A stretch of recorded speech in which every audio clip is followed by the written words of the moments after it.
Започна пререгистрацијата на институциите со новите имиња кои вчера ги објави владата. До попладнето во Централниот регистар веќе беа пререгистрирани околу 20% од вкупно 141 институција која треба да го смени своето име по промена на уставното име на земјата во Северна Македонија. Од Централниот регистар за Телма вела дека се надеваат дека пререгистрацијата ќе заврши во рок од 24 часа како што е предвидено. Имаме формирано тим кој ги контактира сите институции да дојдат нивни овластени представници и да поднесат официјално барање за промена на името на институцијата. Има направено распоред и така ги повикуваме, за да не се прави гужва и да може во 24 часа, како што е предвидено да се направи измената.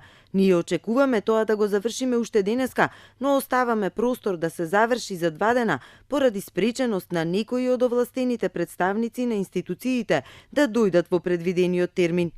Од службата за општи и заеднички работи на владата за Телма вела дека до крајот на денот или утре ќе биде распишан тендерот за изработка на новите табли на институциите.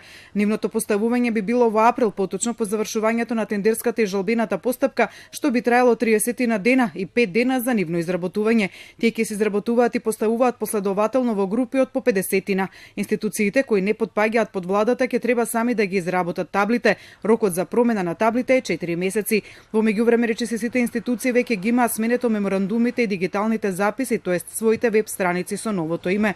Првиот човек на меѓуресорската работна група за спроведување на обврските од Преспанскиот договор, генералниот секретар на владата Драги Рашковски, за Телма информира дека некои од институциите ги имаат сменето и печатите, но ти се уште има институции кои не го направиле тоа. Паралелно со обврските од договорот од Преспа ќе почне примена на законот за јазиците, што значи дека новите печати на институциите треба да бидат двојазични. Една од институциите која веќе го има сменето печатот е Министерството за правда, кој поради двојазичноста има зголемено големината на печатот од 23 на 40 мм.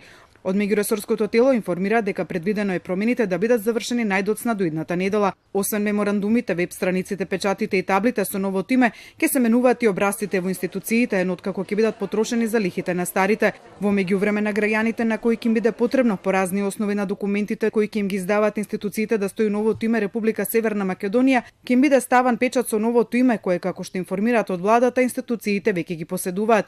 Колку ќе чини промената на името, ќе се изготвува финансиски преглед кој ќе биде објавен на крајот од процесот.